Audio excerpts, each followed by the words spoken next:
Hey, my shells, welcome back. If you've been following this series, thank you. I really appreciate it.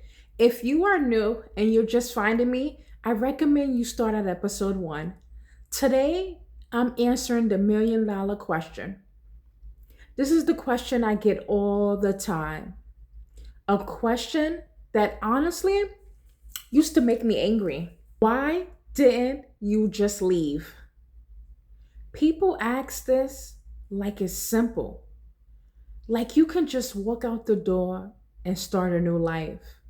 But it's not that simple.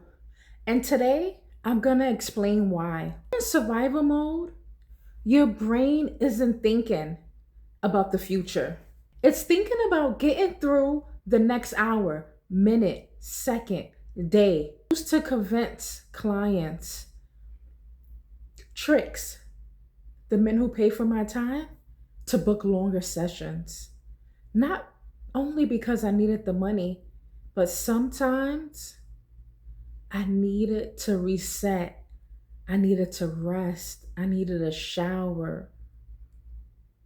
I needed to be a human being. I needed to close my eyes and just gather myself.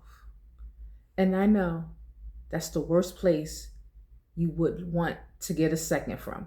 And I don't ever recommend anyone to do that. It's very dangerous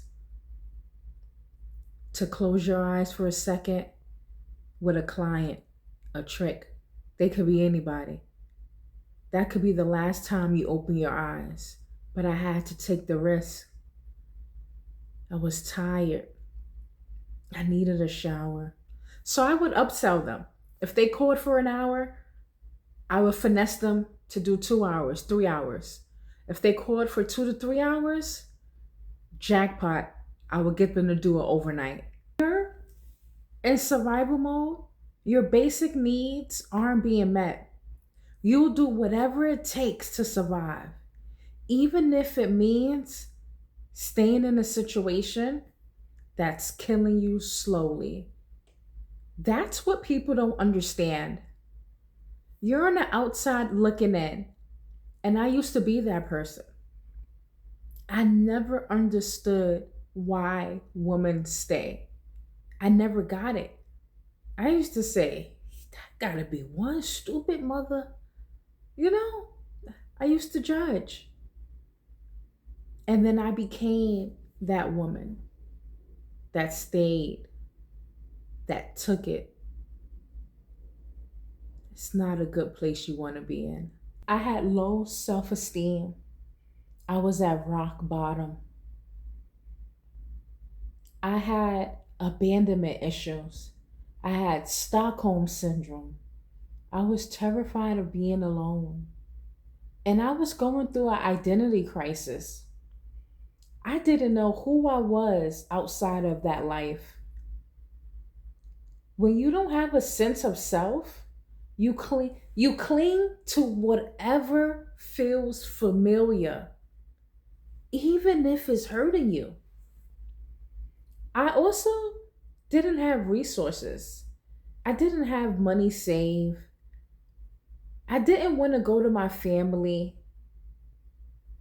I just, I didn't want to bother no one. So inside, I kept lying to myself. I kept telling myself, you got this. It's going to get better. It's just today. It's a bad day, Shella. It's not a bad life. I didn't have a plan B. So I stayed. No, I didn't want to stay. But because I didn't see another option, that's the trap. If you're watching this and you're still in it, still in survival, still at the grit, still at the bottom, still trying to figure it out, I want you to know something. It's not your fault. You're not weak. You're not stupid. You're surviving. And I understand that. I get it. And when you're ready, and when you're ready, when you have a moment When you have a moment when you can see a way out, take it. That moment came for me in Nashville. And tomorrow, I'm going to tell you all about it. Tomorrow's episode, tomorrow's chapter, the day I crashed out in Nashville, Tennessee. Thank you for being here. Thank you for listening. If this resonated with you, drop a comment, share your story if you feel safe to. I'll see you in episode 4. Bye bye.